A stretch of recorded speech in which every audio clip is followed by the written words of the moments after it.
Business head में हम लगभग एंडिंग पर आ गए हैं। अब आप आए पेज नंबर 262। यहां पर how and when undisclose income and investment are taxed, और टैक्स की रेट वहां लिख लोगे इफेक्टिवली 78%।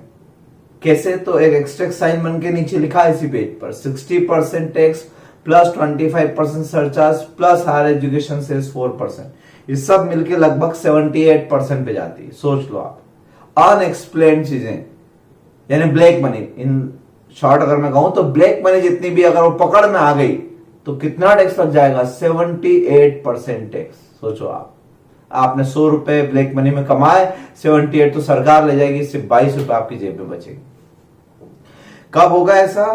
तो देखो आप सेक्शन नंबर याद रखना चाहे जो लोग रखें, कोई जरूरी नहीं है, ऑप्शनल है वैसे भी, क्योंकि ये कभी आता नहीं है। Cash credit. अच्छा, इस पूरे को पढ़ते समय ये याद रखना कि अगर पता लग जाए तो की बात कर रहा हूं मैं, नहीं तो एक क्वेश्चन बार बार दिमाग में उठता है, सर उनको कैसे पता? तो भाई इनकम टैक्स डिपार्टमेंट वालों के पास भी खबरी लाल बहुत सारे होते हैं, जैसे पुलिस डिपार्टमेंट के पास होते हैं वैसे। तो उनको अगर पता लग जाए तो ऐसा होगा, जैसे रेड डलती है तो उनको पता रहता है कि व्यक्ति अमीर है तो रेड डलती है, घर किसी घर में घुस जाते हैं तो उसको सब पता रहता है, क्योंकि आजकल सब ऑनलाइन है, सोर्स बहुत सारी जगह है। बैंक से आपके ट्रांजेक्शन देख लेंगे, वो रजिस्टर ऑफिस से आपकी रजिस्ट्रीज देख लेंगे जो मकान वगैरह खरीदे, तो बहुत कुछ है उनके पास। तो क्या क्या देखें आप? नंबर 1 है cash credit, section 68, where any sum is found credited in books of account of assessee maintain for any previous year and assessee offer no explanation about the nature and source thereof. अच्छा, अपने को detail नहीं पढ़ना है, ध्यान रखना है ना। इन सब में ओनली हेडिंग आपके लिख लो टॉप पे, ओनली हेडिंग, अंदर का नहीं पढ़ना है। मैं बताता हूं, इन सब में एक ही बात है, अनएक्सप्लेन। हर चीज क्या? Unexplained, undisclosed. मतलब ये कि आपकी बैलेंस शीट में कैश क्रेडिट, यानी यहां पर कुछ क्रेडिट्स पड़े हुए, क्रेडिट्स मतलब कि क्रेडिटर समझ लो आप, क्रेडिटर्स में आपने X Y Z Ram Mohan Sohan सबके नाम लिख रखे हैं, 50 लाख की क्रेडिट लिख रखी है। ठीक, जब आपका केस स्क्रूटनी में गया तो जो असेसिंग ऑफिसर है उसने बोला कि लाइए ये एक्स वाई जेड इन सबके आधार कार्ड लाइए और इन सबके डिपार्टमेंट बुलाइए, इन सबका हम बयान लेंगे। होता है ऐसा, क्योंकि हो सकता है ये फर्जी नाम हो, एक्चुअली ये आपके क्रेडिटर हो ही नहीं, आपने 50 लाख रुपए अपने बैलेंस शीट मैच करने के लिए बनाए, ये आपके पैसे हैं, किसी और के पैसे नहीं है, आपकी खुद की ब्लैक मनी थी, तो खर्चा आपने ब्लैक मनी से कर दिया, कोई बड़ी असेट्स खरीद ली, प्लांट एंड मशीनरी या कुछ बिल्डिंग, ठीक है। तो अब क्या हुआ, जब खरीद ली तो पैसा कहां से आए? पैसे लाने के सोर्स क्या है? या तो कैपिटल, और कैपिटल तो एक नंबर में दिखेगी, या फिर बैंक से लोन लो।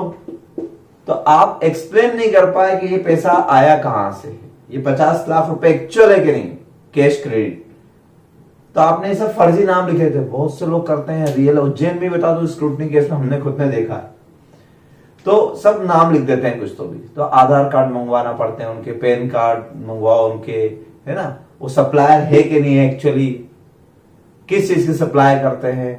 तो ये सब चीजें अगर आप एक्सप्लेन नहीं कर पाए तो unexplain cash credit, unexplain cash credit equal to income, क्या मान ली जाएगी? इनकम मान ली जाएगी, इनकम फ्रॉम बिजनेस, क्योंकि बिजनेस से रिलेटेड है क्रेडिटर, तो बिजनेस इनकम। और कितना टैक्स लगेगा इस पे? 78%। ठीक। दूसरा, अनएक्सप्लेन इन्वेस्टमेंट, जब आपके घर पे रेट डली तो आपके यहां पर बहुत सारे इन्वेस्टमेंट शेयर सर्टिफिकेट मिले, 2-3 डीमैट अकाउंट मिले, जिनका यहां कहीं कुछ भी लिखा हुआ नहीं था, इन्वेस्टमेंट यहां कुछ भी लिखे हुए नहीं, यानी डिस्क्लोज ही नहीं करे आपने बुक्स ऑफ अकाउंट्स में, तो अनडिस्क्लोज अनएक्सप्लेन इन्वेस्टमेंट आपके पास मिले, क्या करेगी गवर्नमेंट? उसको भी इनकम मान लेगी, क्योंकि अगर इन्वेस्टमेंट किया तो पैसा आया होगा तो कहां से आया होगा? यहां से विड्रॉल हुआ होगा, तो लाओ बताओ प्रूफ दे दो, लोन लिया लाओ प्रूफ बता दो, मतलब सोर्स बताना, कुल मिला के कनेक्शन बताना कि ये पैसा खर्च किया यहां से आया। नहीं बता पाए तो वो अनएक्सप्लेन इन्वेस्टमेंट इनकम मान लेगा। अनएक्सप्लेन मनी, आपने सुना होगा रेट डलती है तो लोगों के यहां पर नोट के बोरे भरे हुए मिलते हैं, रेट ऐसे वैसे हर किसी के यहां नहीं डलती, वो स्पेशल 26 आपने अगर देखी हो तो क्या होता है, हो सकता है मेरे इस बोर्ड के पीछे दीवार में मैंने पैसे गाड़ रखे हो, तो जब इनकम टैक्स वाले आते हैं तो ऐसी सी जगह छानबीन करते हैं, लोग बाथरूम में रख देते हैं, है ना, आपके मकान के स्टोर रूम के ऊपर छिपा कर रख देते हैं नोट, ऐसी जगह पे। अब वो नोट सारे मिले, ठीक है, अब आपने उसका सोर्स नहीं बताया कहां से आए थे, कहां से आए थे। या तो कैश इन हैंड दिखना चाहिए, बुक्स ऑफ अकाउंट्स में कैश इन हैंड दिखना चाहिए, इतना सोर्स बताओ, नहीं बता पाए तो अनएक्सप्लेन मनी एक्सेट्रा। आपके घर में ज्वेलरी मिली बहुत सारी, ज्वेलरी की बिल बताइए, लाइए, नहीं बताया आपने, कहां से खरीदी, इसका मतलब ब्लैक मनी में से खरीदी, तो वो सब की सब क्या मान ली जाती है, इनकम मान ली जाती है, उस पर 78% टैक्स लगा दिया जाता है।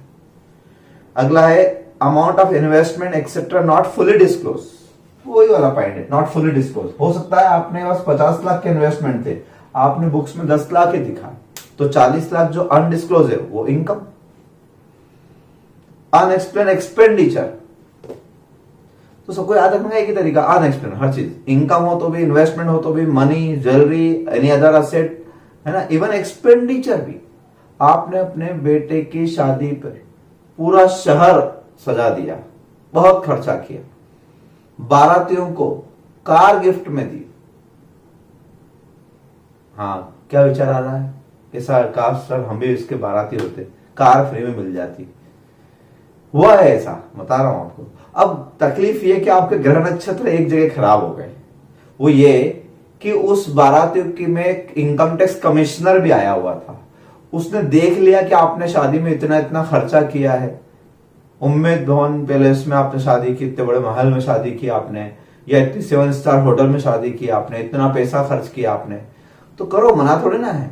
इनकम टैक्स डिपार्टमेंट वाले गए आपके यहां से बढ़िया रिसेप्शन में खाना वाना खा के, उन्होंने माइंड मेकअप कर लिया कि इसको नोटिस देना है, उन्होंने नोटिस दिया, किस बात का, explain the expenditure on marriage, ठीक है, एक शोकास नोटिस दिया कि आप खर्चे जितने भी किए एक्सपेंडिचर ऑन मैरिज, उसका सोर्स बताइए।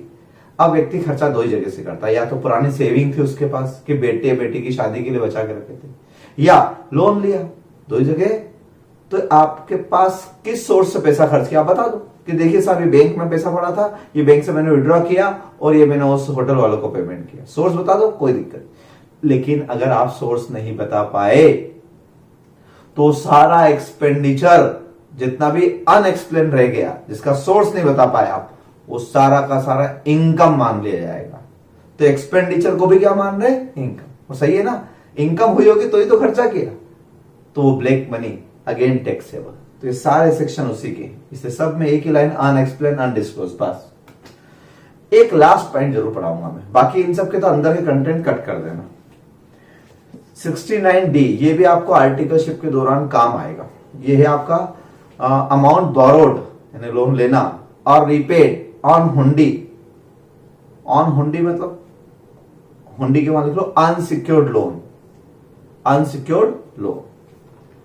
तो अनसिक्योर्ड लोन अगर हमने लिए हैं, अनसिक्योर्ड लोन लिए हैं, क्रेडिटर अलग होते हैं, अनसिक्योर्ड लोन अलग होते हैं, हम हमारे फ्रेंड्स रिलेटिव्स वगैरह से लोन ले लेते हैं। तो अनसिक्योर्ड लोन के बारे में क्या लिखा आप देखना जरा, where any amount is borrowed, any amount, भले वो 10 रुपए भी क्यों ना, any amount is borrowed on hundi from और any amount due therefrom is repaid. तो बोरो करा या रिपेड किया, दोनों बात, is any person otherwise than through an account pay check drawn on the bank, the amount so borrowed or repaid shall be deemed to be income of the person borrowing or repaying। यहां तक underline कर लें।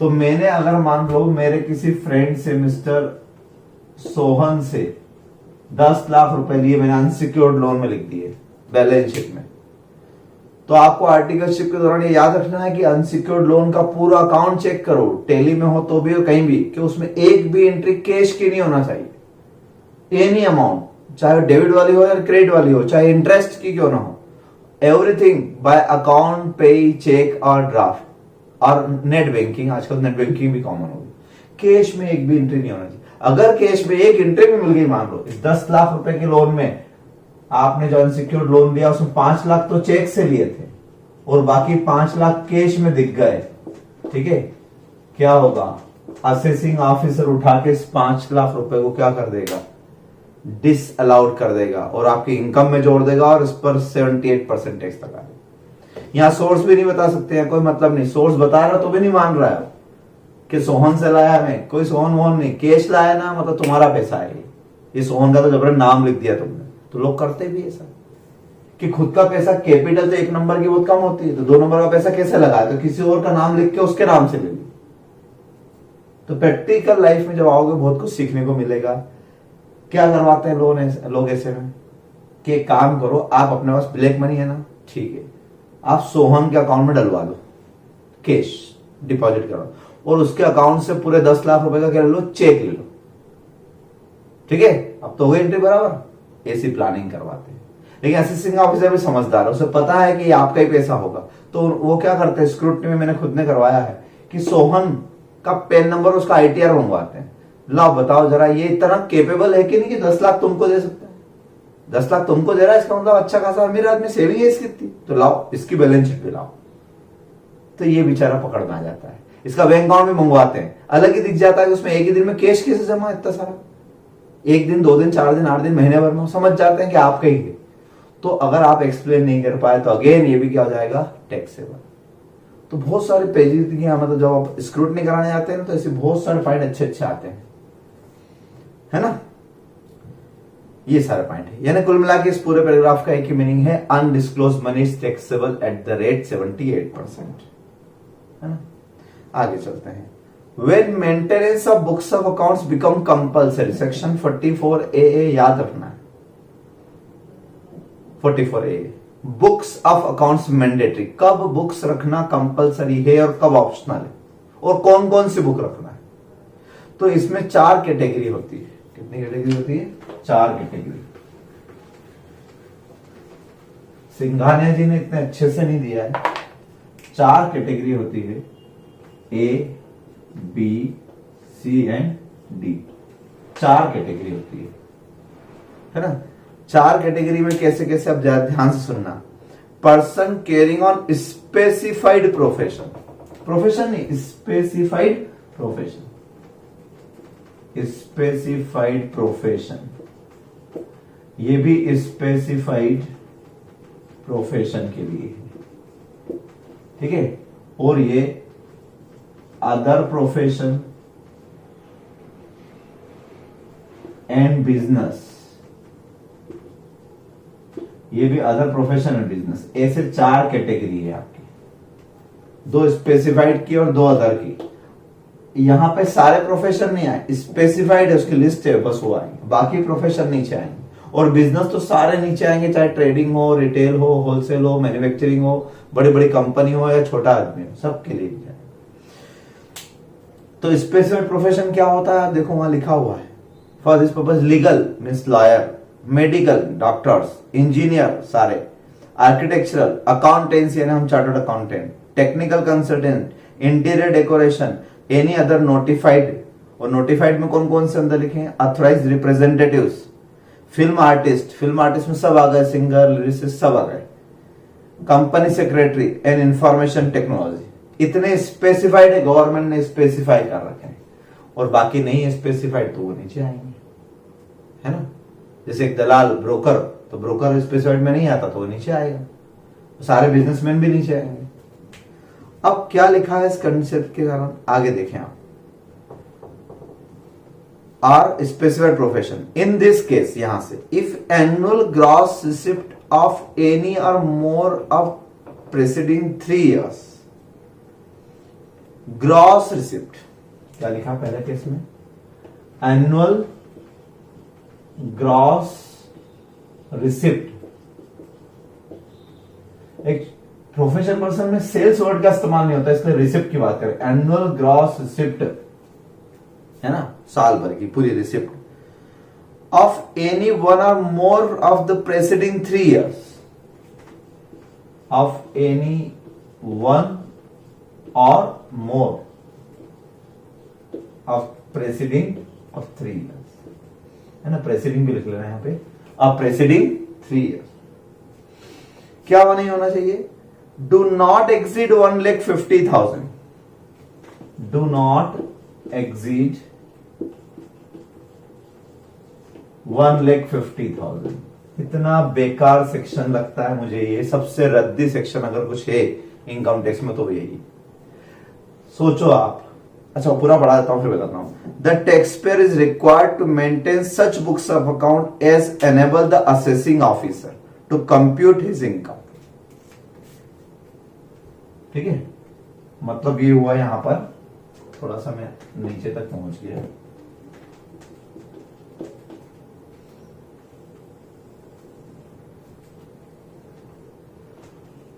No prescribed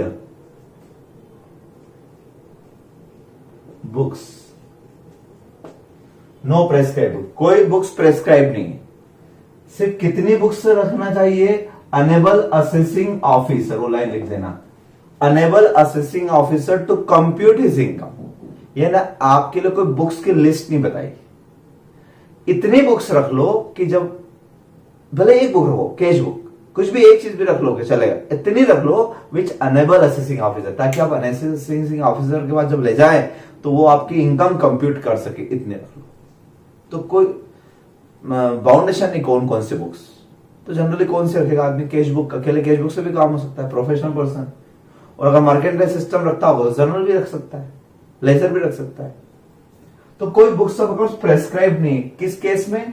gross receipt of any one or more preceding 3 years, one or more of preceding 3 years do not exceed 1,50,000।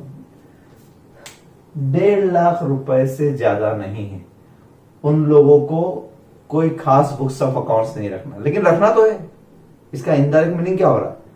Total नहीं रखना ऐसा नहीं लिखा, रखना है बस इतनी विच एनेबल असेसिंग ऑफिसर, तो रखना तो है। यानी जिस बंदे की विचार की ग्रॉस रिसिप्ट 1.5 लाख है, तो ग्रॉस में से एक्सपेंडिचर घटाएगा तो और कम हो जाएंगे, उसको बुक्स रखने का बोल रहा है। कैसा रूल है देखो आप, जबकि 2.5 लाख रुपए तक तो टैक्स ही नहीं बनता है, रिटर्न ही नहीं भरना है। रिटर्न भरना ही कंपलसरी नहीं, अपन तो पढ़ चुके हैं ना, रिटर्न भी जरूरी नहीं, और रिटर्न नहीं भरना है लेकिन बुक्स रखना है। कैसा रूल है? तो अब ध्यान से देखिए, आगे चलते हैं, फिर आगे पढ़ें। If gross receipt are more than 1,50,000 of all preceding 3 years, कितना? 1,50,000। यहां पर लिखा हुआ है exceeding 1,50,000 in all preceding 3 years। ठीक है, अगर ग्रॉस रिसिप्ट पूरा वही रहे, ग्रॉस रिसिप्ट 1.5 लाख रुपए से ज्यादा इन ऑल प्रेसिडिंग 3 years, पिछले तीनों सालों में अगर ग्रॉस रिसिप्ट 1.5 लाख से ज्यादा है, 1,51, 1,60, 1,70, थोड़ी भी ज्यादा बोले, ज्यादा अगर है, तो क्या कह रहे हैं? तो ये कह रहे हैं the taxpayer will have to maintain books of accounts prescribe by rule 6F, that is cash book, journal, ledger, copy of bill issued वगैरह वगैरह। मतलब यहां पर उसको प्रेस्क्राइब बुक्स मेंटेन करना है, प्रेस्क्राइब्ड बुक्स,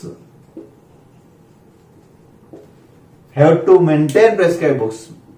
और ऐसे मेडिकल प्रैक्टिशनर के लिए रजिस्टर भी मेंटेन करना है। आपके यहाँ रोज कितने क्लाइंट आते हैं, किस किस चीज का इलाज कराने आते हैं, उनका पूरा नाम, उनके फीस तक पूरा एक रजिस्टर बनता है। तो ये प्रेस्क्राइब है, इनको तो रखना ही है, कैश बुक भी रखना है, लेजर भी रखना है, बिल्स भी रखना है सारे। और बल्कि और डीप में जाके आप पढ़ोगे तो बिल 50-50 रुपए तक के बिल के बारे में लिखा है कि more than 50 rupees bill vouchers to be maintain. ठीक है, चलिए आगे चलते हैं, प्रोफेशनल पर्सन के बारे में बात करते हैं।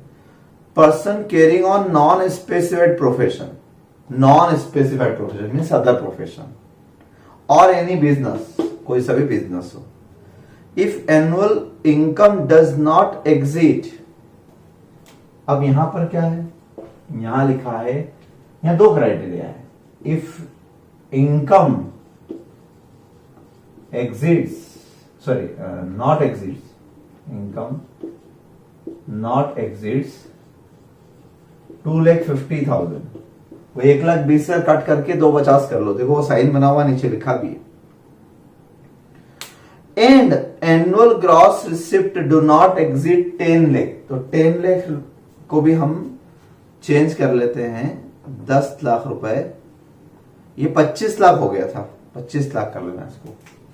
तो income not exit 250 and gross receipt या ग्रॉस टर्नओवर भी बोल सकते हो, नॉट एग्जिट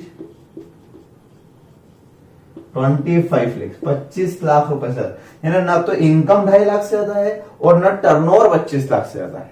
ये भी अभी भी सुधारा है ना 18-19 से, वरना ये सोचो कितना कम था, 1,20,000, जबकि ये 2.5 लाख की लिमिट कई सालों से। तो कितना बेकार रूल बनाए थे ये।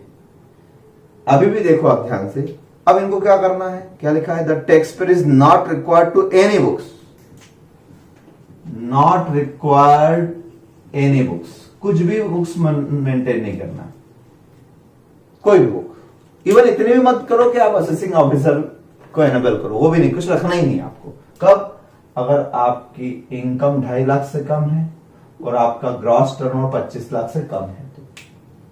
और इसका उल्टा यहां लिख देते हैं, इनकम exceeds 2.5 लाख और या ग्रॉस टर्नओवर exceeds 25 लाख, ठीक है।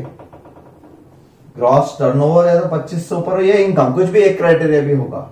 और कब, कितने सालों में, ये भी बताता हूं मैं आपको, क्या लिखा हुआ पूरा पढ़ना। तो ऊपर वाले में क्या लिखा था, ऑफ ऑल प्रेसिडिंग 3 years, इसमें लिखा था of all preceding 3 years, of all preceding 3 years, और यहां लिखा था any one or more of preceding 3 years। देखो आप ध्यान से, The taxpayer is required to maintain such books of account as may enable the assessing officer। तो same ये वाला point, no prescribe books but enable assessing officer, है ना, वो लाइन लिख लेना। तो अब याद कैसे रखें सर हम इसको, 4 कैटेगरी हो गई। इन बिजनेसमैन को तो बुक्स ही नहीं रखना कोई सी भी, जिनका टर्नओवर 25 से कम है और इनकम भी कम होना चाहिए। ऐसा हो कि टर्नओवर 25 से ऊपर है लेकिन इनकम कम है तो इसमें आ जाएंगे ना, और तो यहां है। तो एंड वाली बात है, दोनों चीज अगर कम है तो कोई बुक्स मत, और अगर दोनों में से कुछ भी एक चीज ज्यादा है, या तो टर्नओवर ज्यादा है या फिर इनकम ज्यादा है, तो क्या होगा, यानी मान लो कि इनकम उसकी 2.5 लाख से कम है, 240 ही है, लेकिन टर्नओवर उसका 26 लाख, तो इस कैटेगरी में आएगा ना वो। या फिर टर्नओवर 24 लाख है और इनकम 2,60,000 है, तो इनकम एग्जिट या टर्नओवर एग्जिट, कुछ भी एक चीज एग्जिट हुआ तो इसमें आएगा। तो इसमें कितना मेंटेन करना है, कोई बुक्स प्रेस्क्राइब नहीं है, बस इतना मेंटेन कर लो, which enable assessing officer to compute your total income, बस इतना मेंटेन कर लो। इसका मतलब बड़ी बड़ी कंपनी की बात करें, रिलायंस इंडस्ट्री, जिनका टर्नओवर एग्जिट से 25 लाख से कई मतलब कई हजार करोड़ में टर्नओवर है, उनके लिए भी यही रूल है इनकम टैक्स में। सोचो आप, यानी उनके लिए भी कोई बुक्स प्रेस्क्राइब नहीं है, बड़े से बड़े आदमी के लिए भी कोई बुक्स प्रेस्क्राइब नहीं है, बस आप इतनी मेंटेन कर लो, विच अनेबल असेसिंग ऑफिसर। और इन लोग के लिए तो बिल्कुल भी नहीं है। और इन लोग के ऊपर, विचारों के ऊपर देखो आप, 1.5 लाख रुपए, मात्र 1.5 लाख रुपए, कितना गलत रूल है। यानी हम चार्टर अकाउंटेंट, अगर हमारे पास 1.5 लाख रुपए से ज्यादा की रिसिप्ट है तो मुझे प्रेस्क्राइब बुक्स रखना कंपलसरी है, जबकि मेरी इनकम 1.5 लाख है, तो मतलब रिटर्न तो भरना ही नहीं, मुझे टैक्स तो भरना ही नहीं, मैंडेटरी नहीं रिटर्न। 139 में पड़ा भरना, मैंडेटरी कब होता है, इफ इनकम एक्सीडिंग 250, जरूरत ही नहीं, रिटर्न नहीं भरना है लेकिन बुक्स बनाना है। अब ये कैसे याद रखें, तो मैंने आपको क्या लिखा, एनी ऑल एनी, ऐसे याद रखना, एनी ऑल एनी। इसका मीनिंग भी समझ लेते हैं हम, क्या हुआ इसका मीनिंग। इसमें आप ऑल वाला याद रखो, ज्यादा अच्छा रहेगा। जैसे ये ऑल वाली बात करते हैं, एग्जिट्स 115 ऑल द 3 years, यानी अगर हम बात करें 19-20 से पहले की, प्रेसिडिंग वर्ड था तो 19-20 छोड़ दो, उससे पहले का 18-19, 17-18 और 16-17, इन 3 साल की बात करें। तीनों सालों में 1.5 लाख रुपए से ज्यादा हो, यहाँ 1.60 है, यहाँ 1.70 है और यहाँ 1.80, तीनों साल में 1.50 से ज्यादा है ग्रॉस रिसिप्ट। यहाँ इनकम नहीं है, इनकम नहीं, ग्रॉस रिसिप्ट, यानी मैंने ऑडिट करके जितनी रिसिप्ट है वो उसमें से खर्चे माइनस करने के बाद इनकम आती है, इनकम की बात नहीं करना, ग्रॉस रिसिप्ट अगर एग्जिटिंग है तो मुझे प्रेस्क्राइब बुक्स मेंटेन करना मैंडेटरी है ना, इसलिए ऑल वाला याद रखो।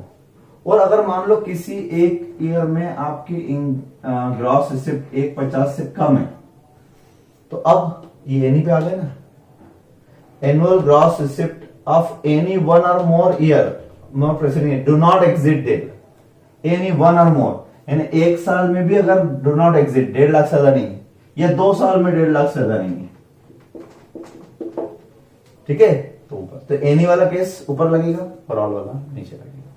तो इस सिचुएशन में उसको सिर्फ press enable to assessing officer वाले बुक्स मेंटेन करना है। यहां क्या होगा बिजनेसमैन में, इसमें ऑल वाला याद रखो, ऑल तीनों साल इनकम आपकी 2.5 लाख से कम होना चाहिए, कहीं 2.40 से, कहीं 2.45 से, कहीं 2.35 से। और क्या, टर्नओवर आपका कहीं 24 से, कहीं 23 से, कहीं 22 से, तो ना तो आपकी इनकम ज्यादा है और ना आपका टर्नओवर ज्यादा है, ठीक है, दोनों ही से ज्यादा नहीं, तो एंड हो गया ना ये, एंड, तो income less than and turnover also less than in all the preceding years, so no books of accounts required। लेकिन अगर एक भी साल any one or more year, एक भी साल अगर ज्यादा होता यानी 26 होता तो इनकम भले कम होती, लेकिन अगर टर्नओवर ज्यादा हो जाता तो ये हो जाता, ठीक, पढ़ना अच्छे से और लिख लेना इस चार्ट को। अगला आईएमपी सेक्शन, सेक्शन 44AB, हमने पढ़ा 44AA maintenance, compulsory maintenance of books of accounts. अब हम पढ़ रहे हैं 44AB, ये अकाउंट्स के बारे में था, ये ऑडिट से रिलेटेड है। आपने एक नाम सुना होगा टैक्स ऑडिट। पूरी आर्टिकलशिप में आपको 90% वर्क जो करने को मिलेगा वो 44AB का ऑडिट होगा, टैक्स ऑडिट। अपना जेल में अधिकांश सीए के यहाँ पर, या बल्कि हिंदुस्तान में पूरा सबसे सारा ऑडिट अगर कोई से होते हैं तो वो 44AB के ऑडिट होते हैं, क्योंकि ये ऑडिट किसी कंपनी से रिलेटेड नहीं है। कंपनीज एक्ट में तो कंपनी का ऑडिट होगी, यहाँ तो प्रोप्राइटर का भी audit, partnership form, AOP, BOI, company सभी का ऑडिट इस सेक्शन में हो सकता है, क्योंकि ये टैक्स ऑडिट है। किसी और लॉ में होगा वो अलग बात, सोसाइटी में भी होता है ऑडिट तो वो अलग बात, टैक्स में ऑडिट कब होता है इंपॉर्टेंट, टैक्स पर्पज के लिए ऑडिट कब होता है। ये बहुत आईएमपी सेक्शन है और आपको इस सेक्शन नंबर हमेशा इसलिए याद रहेगी क्योंकि अब ऑडिट रिपोर्ट में, सारे ऑडिट रिपोर्ट में लिखा ही जाता है audit report under section 44AB articleship में, तो बार बार पढ़ोगे इस सेक्शन को आप, इसलिए यहीं से याद रख लो। क्या है, कब, who has to get his accounts audited, who has to, compulsorily. तो नंबर 1, 4-5 कैटेगरी बताऊंगा। पहली category, a person caring on business, business पर अंडरलाइन। दूसरा है person caring on profession, profession, तो 2 ये बताता हूं पहले। बिजनेसमैन को कब ऑडिट करना है, प्रोफेशनल पर्सन को कब ऑडिट करना है। If the total sales turnover gross receipt in business for the previous year relevant to the assessment exceeds 1 crore, तो ये 2 से कोई मतलब नहीं, आप तो याद रखें, when turnover means sales, revenue from operation जिसको आजकल बोलते हो आप, exceeds 1 करोड़ रुपए ड्यूरिंग द फाइनेंशियल ईयर। अगर फाइनेंशियल ईयर में आपका टर्नओवर 1 करोड़ से ऊपर हो जाता है, 1 करोड़ एग्जैक्ट नहीं, 1 करोड़ से ऊपर हो जाता है अगर, तो आपको इस सेक्शन में ऑडिट करवाना कंपलसरी है, वेदर यू आर प्रोप्राइटर और पार्टनरशिप फॉर्म और कंपनी, एलएलपी, एनीथिंग, कुछ भी हो। अब यहां एक साइन बना हुआ है, उस साइन में क्या लिखा हुआ नीचे के, 2 करोड़ इन case of person who declare business profit in accordance with provision of section 44AD1। तो ये 1 करोड़ की लिमिट उन लोग के लिए 2 करोड़ हो जाती है जो सेक्शन 44AD अडॉप्ट करते हैं, वो मैं बाद में बताऊंगा आपको। अभी 44AB का पहला क्लॉज हो गया आपका, वो बिजनेसमैन के लिए हो गया, और उस केस में एक्सीडिंग 1 करोड़ अगर टर्नओवर है, टर्नओवर, इनकम नहीं, टर्नओवर। प्रोफेशनल पर्संस के लिए क्या, तो लिखा है, देखो आप, if is gross receipt in profession for the year 11 to the assessment year exits 50 lakh, 50 lakh से ज्यादा होगा। यानी हम ऑडिटर लोगों का अगर टर्नओवर 50 लाख से ज्यादा हो, डॉक्टर्स का टर्नओवर नर्सिंग होम वगैरह चलाते हैं 50 लाख से ज्यादा हो, तो प्रोफेशनल पर्संस को ऑडिट करवाना मैंडेटरी हो जाता है। ठीक, दो तो ये हमेशा याद रखना है, 1 करोड़ की लिमिट और 50 लाख की लिमिट। तीसरा, person covered under section 44AE, 44BB and 44BBB, इसमें से डबल बी और ट्रिपल बी तुम्हारे कोर्स में नहीं है, उसको कट कर दो। 44AE पढ़ाऊंगा मैं। 44AE किसके लिए है वो बताता हूं। 44AE जो होती है ट्रांसपोर्टर्स के लिए होती है, गुड्स कैरीज, जो ट्रक, लोडिंग व्हीकल, इस तरह के goods carriage, flying, hiring, leasing, उनको, उनका बिजनेस करते हैं, उनको किराए पे चलाने का बिजनेस करते हैं, खुद चलाते हैं या लीज पर देते हैं, उन लोगों के लिए, उन लोगों के लिए बड़ा अच्छा सेक्शन है 44AE। उन लोगों के लिए भी 44AE जब मैं पढ़ाऊंगा उसमें लिखा है, बताऊंगा मैं, कि अगर वो लोग, एक मिनिमम इनकम लिखी हुई है वहां पर ट्रक कि 7,500 रुपए पर मंथ पर ट्रक अगर दिखाते हैं वो इनकम है ना, ऐसी मिनिमम इनकम है। वो इनकम अगर दिखाते हैं तो उनको कोई बुक्स ऑफ अकाउंट्स मेंटेन नहीं करना है, कोई ऑडिट नहीं करवाना है। लेकिन अगर वो लोअर इनकम दिखाते हैं, कम इनकम दिखाते हैं, ठीक है, then they have to maintain books of accounts and also get accounts audited by any chartered accountant. If such person claim that profit and gain from business are lower than, underline किस पे करना, lower than the profit and gain computed under this section. Under this section means section 44A.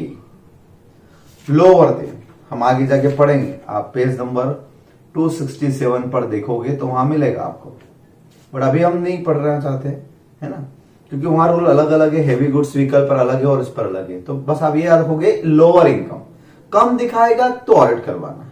ठीक, 44 अगला, a person covered under 44ADA, वहां लिख लो professional person, 44ADA। अगर मुझे पूरे इनकम टैक्स में सबसे फेवरेट कोई सेक्शन है तो दो ही सेक्शन सबसे अच्छे लगते हैं, 44AD और एक 44ADA। ये दो सेक्शन में आगे डिस्कस करने वाला हूं, 44AD एंड 44ADA। ये प्रोफेशनल पर्संस के लिए है और ये बिजनेसमैन के लिए। एक बिजनेसमैन और प्रोफेशनल पर्संस के लिए books of accounts banana, voucher इकट्ठे करना, जर्नल, लेजर, फिर उसकी अकाउंटिंग करो, फिर ऑडिट करवाओ, कितने झंझट वाला खेल है। नहीं, एक छोटा व्यापारी इन सबको नहीं झेल पाता है, क्योंकि उसको अकाउंटेंट रखना पड़ेगा, कितनी कंप्लायंस कॉस्ट बढ़ जाएगी। तो ये पूरे इनकम टैक्स में सबसे बेस्ट सेक्शन है अगर इनकम टैक्स को इजी बनाना है। इन सेक्शन को हम डिटेल में डिस्कस करेंगे अगले वीडियो में। इसमें यह लिखा है कि एक बिजनेसमैन अगर अपने टर्नओवर का 8% दिखा देता है, कुछ कंडीशन में 6% भी है, वो बताऊंगा। If 8% of turnover then it is business income. क्या हो गई है? सीधे बिजनेस इनकम आ गई। कोई पीएनएल नहीं बनाना, कोई अलाउड डिसअलाउड नहीं करना, सब हो गया, कुछ भी नहीं, इसके अलावा कुछ भी माइनस नहीं करना। अब डेप्रेशन कुछ भी माइनस नहीं करना, मैंने बोला ना साइंटिफिक रिसर्च कुछ भी नहीं, सब हो गया समझ लो। सेक्शन 28 से लेके आखिरी सेक्शन 37 तक सारे अलाउड हो गए, सब अलाउड हो गए। तो आपने टर्नओवर का है ना, आपने 100 रुपए का 8 रुपए ही तो दिखा रहे हो आप 8% से, यानी 92 रुपीज गवर्नमेंट बोलती है, हमने आपके एक्सपेंडिचर मान लिया, उसमें सब आ गया। 8 रुपए आप इनकम दिखा दो। तो जो लोग, अगर, कितना बढ़िया सेक्शन है ये, नहीं, कितना शानदार सेक्शन है कि आपको कोई बुक्स नहीं बनाना, कोई ऑडिट नहीं करवाना है, और कभी इसका स्क्रूटनी का केस भी नहीं आएगा, क्योंकि आप तो गवर्नमेंट की बताई हुई रेट से बता रहे हो। यानी ये तो कितना अच्छा सेक्शन हो गया कि झंझट ही खत्म, आपको आगे तक की टेंशन ही नहीं कि कभी आपका केस स्क्रूटनी में आएगा। तो आप अपनी टर्नओवर का 8% दिखा दो। और बिजनेसमैन, प्रोफेशनल के लिए, सॉरी ये तो बिजनेसमैन के लिए हुआ, प्रोफेशनल पर्सन के बारे में ऐसा है, जैसे हम ऑडिट करते हैं तो हमको कोई रॉ मटेरियल थोड़ी ना खरीदना है, इसलिए हमारे लिए इनकम ज्यादा होती है डॉक्टर्स वगैरह की।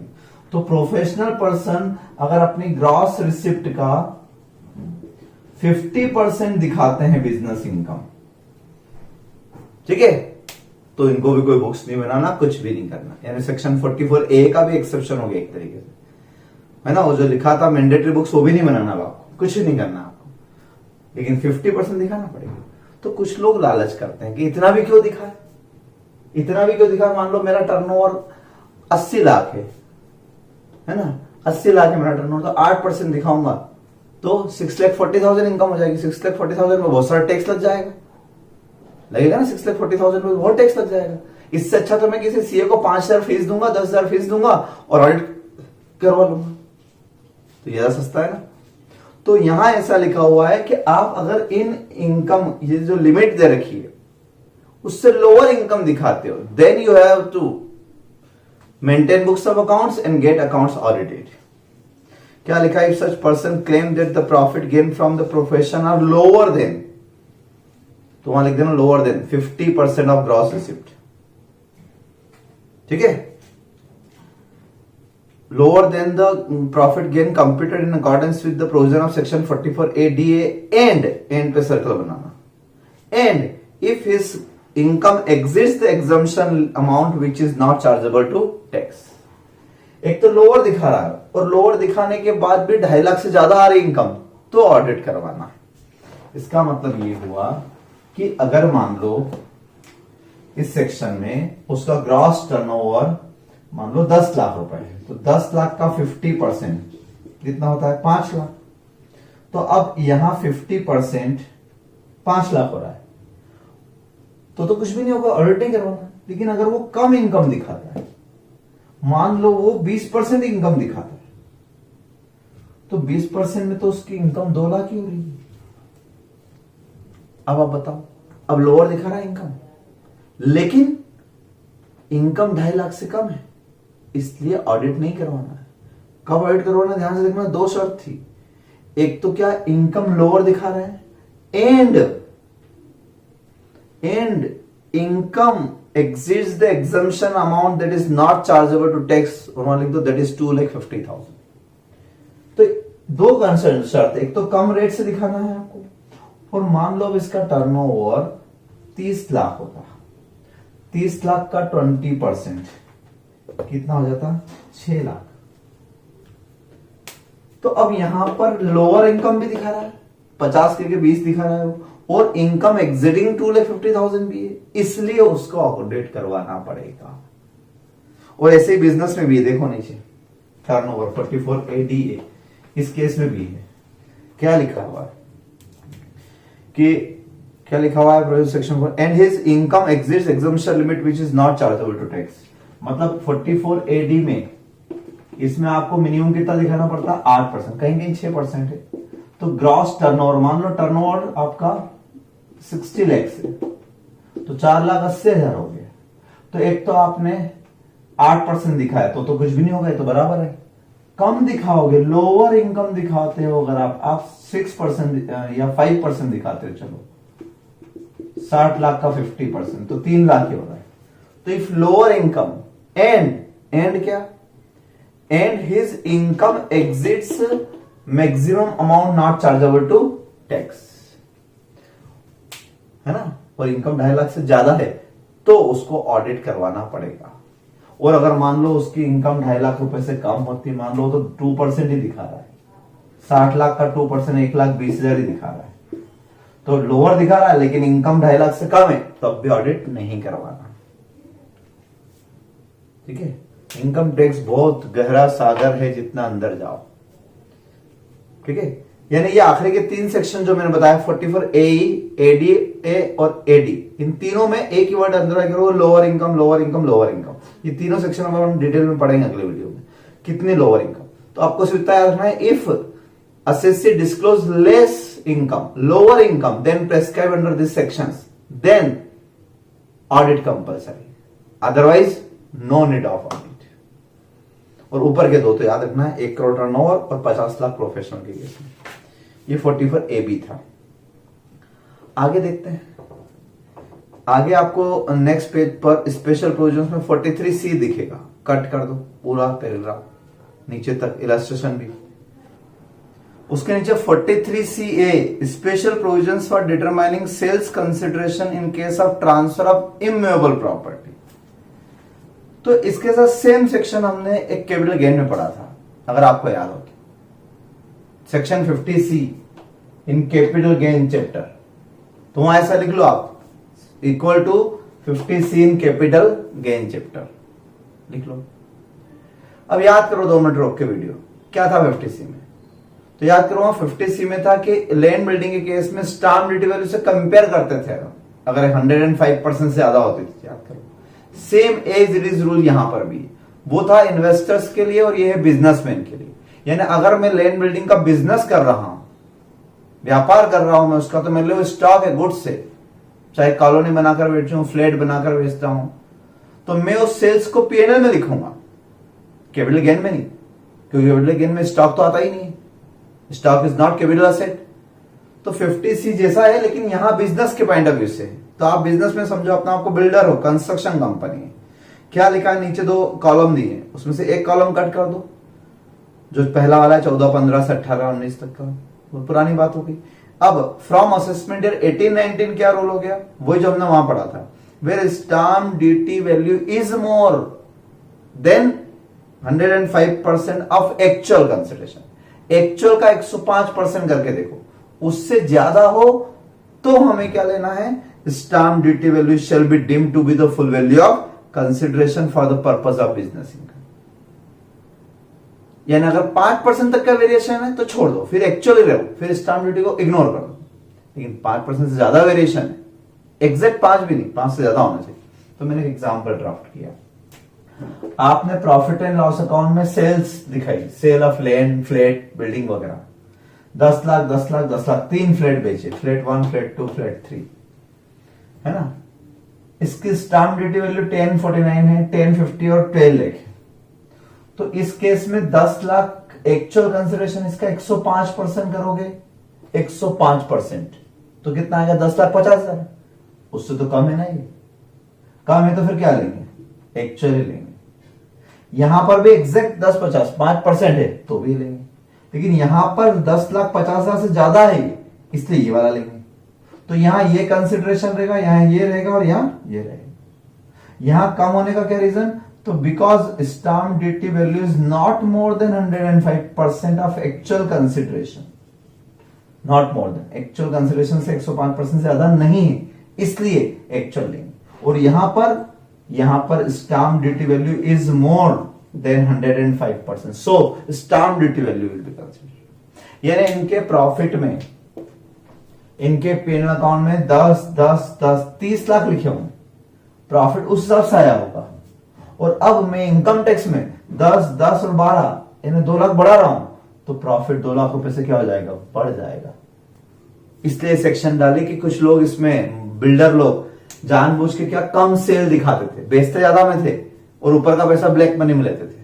तो उनके लिए कि कम से कम इतना तो दिखाओ जितना स्टाम्प ड्यूटी वैल्यू है, इसलिए 2 लाख रुपए की आपकी इनकम क्या हो जाएगी, बढ़ा दी जाएगी। ठीक। और स्टाम्प ड्यूटी वैल्यू किस दिन की लेना है भी अपने बात की थी, एग्रीमेंट वाली डेट या रजिस्ट्री वाली डेट। तो देखना हो पढ़ना, एग्रीमेंट की डेट पर अगर आपने कंसिडरेशन और part thereof received by account पे ही चेक और electronic clearing system, then stamp duty is on agreement date. और अगर एग्रीमेंट डेट पर आपने सारा पैसा कैश में लिया है, कुछ भी चेक से नहीं लिया, तो फिर stamp duty is on the registry date, जब एक्चुअल रजिस्ट्रेशन होता है तब। इन बीच में 2-3 महीने का डिफरेंस होता है। तो ये सारा याद आना चाहिए आपको, सेम सेक्शन में, कोई नई बात नहीं। बाकी कट कर देना। नेक्स्ट पेज पे 43 CB आ रहा है, ये भी कट कर दो। अब बचे 3 सेक्शन, 44 AD, AE और ADA। ये 3 बड़े सेक्शन है, ये अगले वीडियो में समझाऊंगा मैं। पेज पलटते जाओ, अभी कट नहीं करना है, ये क्वेश्चन मैं करवाऊंगा। फिर आ जाओ 268 पेज नंबर पर। यहां पर लिखा what are the permissible method of valuation of closing stock. तो वहां एक ही लाइन लिख लो, कॉस्ट प्राइस और NRV। NRV means net realisable value, whichever is less. एक रूल, कॉस्ट प्राइस और net realisable value whichever is less. यही इनकम टैक्स में मान्य है, यही अकाउंटिंग स्टैंडर्ड 2 में भी लिखा हुआ है, पढ़ाऊंगा मैं, और यही यहां पर भी लिखा हुआ है। और ये ICDS एक वर्ड लिखा हुआ मिलेगा। ICDS होते हैं income computation and disclosure standard. जैसे अपना अकाउंटिंग स्टैंडर्ड होता है ना, ऐसे इनकम टैक्स में भी स्टैंडर्ड आ गया आजकल, उसमें भी यही लिखा हुआ है, कॉस्ट और NRV which ever is less. तो अंदर के कंटेंट आप कट कर दो, सिर्फ एक ही लाइन में बात खत्म। अब उसके बाद प्रैक्टिकल क्वेश्चन स्टार्ट होते हैं, जो मैं आपको ऑलरेडी होमवर्क में दे चुका हूं। तो P1, P2, P3 अगर कर लिए हो तो अब आप P4, P5, P6 करें, 3 क्वेश्चन, ये 3 होमवर्क। फिर P7 में करवाऊंगा क्योंकि प्रोफेशनल पर्सन का क्वेश्चन है ना।